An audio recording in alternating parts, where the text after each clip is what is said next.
buying your first RV, here's everything you need to know. Hey guys, my name's Cole Johnson. I'm founder of AutoNation Canada. We are an RV dealership. We specialize in pre-owned travel trailers, fifth wheels, and motorhomes. Over the last 2 years, after selling hundreds of units, these are the top things that I think you need to know when you're going out to shop for your first RV. So number one, we're gonna talk about how many people we're planning to sleep. Are these people coming regularly? Are they gonna just be sleeping occasionally? What kind of pets are we bringing with us? The biggest thing that we find is people initially try to buy way too much trailer or fifth wheel. So the biggest thing you want to think about is like, how many people am I going to be taking with me to go camping, and what's the usability? Can we get away with temporary beds, or do we need permanent beds? If you're planning to do more traveling, then you have to understand that you're going to be hauling the trailer, fifth wheel more. And if you are going to have a permanent destination, you're going to have a little bit more flexibility because you're not going to be moving it all that often. So number one would be, how many people are we planning to sleep? Towing capability is probably one of the most important things when you're planning to get something. So we want to know what our tow vehicle is. When we're talking about a fifth wheel, we're going to want to have something that's a little bit more heavy duty so that we can actually put a fifth wheel hitch in it. And then, you know, if we're just going to be using our daily driver, that's like an SUV, there's going to be some caps on what we can and can't buy. So tow vehicle is extremely important. Our website does have a tow calculator, so feel free to use that. It's a great utility to kind of keep you in the right box.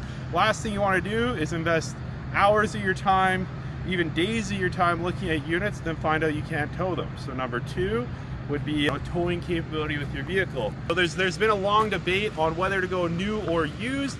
I think it's common knowledge at this point that if you do go brand new, you are going to have that initial depreciation off the lot that's upwards of 30%.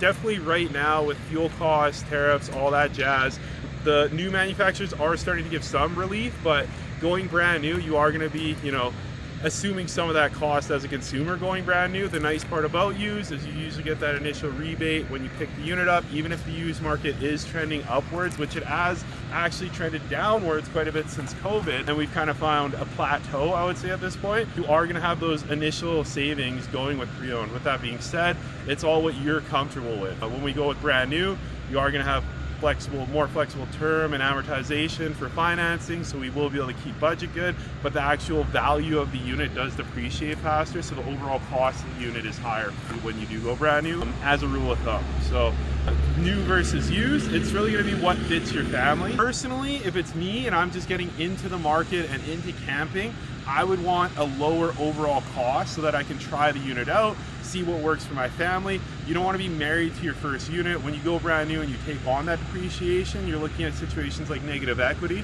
So when you do go and you are starting out for the first time buying a camper, if you are doing proper due diligence or getting it from a licensed dealer that does an inspection, as long as you are doing the proper due diligence, pre-owned can be a great option so that you can get into camping without being married to the unit. So my recommendation would be to go pre-owned so that you can try out a floor plan. Things change and people's lifestyles change, so you want to have the flexibility that if you want to switch out and get something a little bit bigger, or if you realize that, hey, like I don't need this much space, I can actually go shorter, I'm missing some features, you have that flexibility. When you do go brand new, because of the depreciation, you can get into some situations where, you know, you're kind of married to that bi-weekly payment.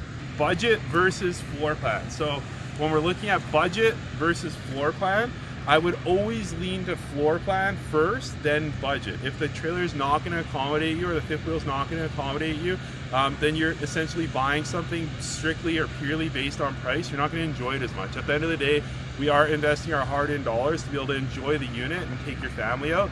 So floor plan by far is more important than strictly price point. Yes, price point has an impact on it, but if you have the incorrect floor plan, you're going to have a lot more headaches and a lot more stress with the unit, and you'll probably be deterred to use it as much as you would be if you had the right floor plan. So when we're talking strictly price point versus floor plan, always go with floor plan.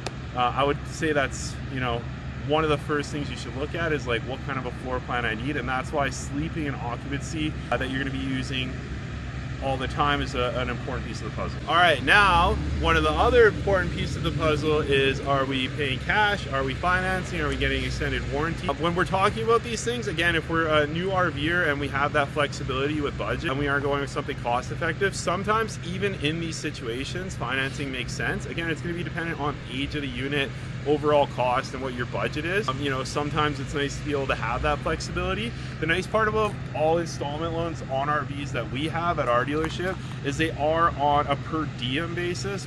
Being a per diem basis means it's daily accrued interest on the descending balance. So what that means is you're only paying interest on the principal balance, and as that balance descends, you're going to be paying less interest. Now, typically on like a mortgage, you would have like a 10% or 15% cap. On RVs, you don't have any cap at all. So say you say, I have this loan, all right, I'm done with it. I'm gonna use my home equity line, or I'm gonna use some savings, or I'm gonna use some investments to pay it out. You only pay daily accrued interest in the little time that you're paying out. Make sure you read the fine print when you are getting into a finance contract to make sure that you have that flexibility. Typically, it's called something like payment privilege or something to that extent, but that would be my guidance as far as financing goes. As far as extended warranty, I always like to think when we're buying a unit, there's cost or vehicle purchase price is what I like to call it, and then there's cost of ownership. So cost of ownership are like things that we don't know about that are outside of regular maintenance. When we can bundle cost of ownership and overall vehicle sale price into one figure over an extended period of time, especially with things like COVID, things like inflation, cost to do everything goes up over time. So if we can lock in a rate in which that we know that we don't have to stress about this travel trailer or this fifth wheel, all the mechanical components are covered. Definitely when we're looking at extended warranty, we want to see what's covered and what's not covered. More specifically, what's not covered. We really stress on communicating what is covered, but more importantly, what's not covered. So the extended warranty company that we go with is IA. They're a publicly traded company.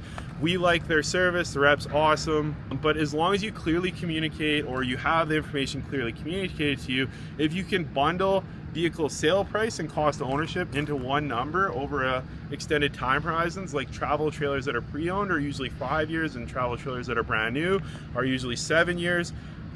It's pretty powerful when you can bundle the two together, because then you know, for especially if you're financing, if there are any unforeseen expenses or anything fails, I'm not going to be in a situation where I'm making payments on a unit and I'm not able to use it. So I definitely think that financing offers flexibility.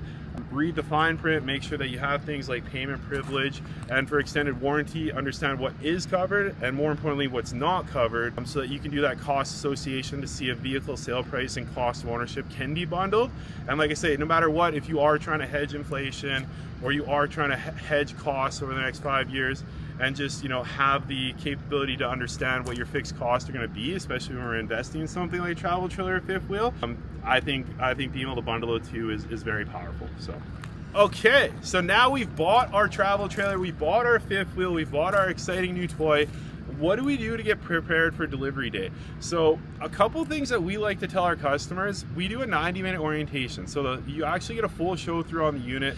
For us, seeing is believing. If you can touch and feel and everything's operational at point of delivery, that's the best way to know that the trailer's actually been inspected. So we like to do a 90-minute orientation. What we suggest to clients is if you have kids, if you have pets, if you have distractions, leave them at home, and better yet, you know, get a short list of 5 questions, ask the show through person so that you're not going to winterize in the fall or you're not going to check your roof and you don't know what to look for. This is 90 minutes that you've invested in to get your trailer. Take advantage of it. And like better yet, we tell people to record them so that you can reference back. The best thing to do is to have that information, but let's not have any distractions on delivery day so that we feel confident.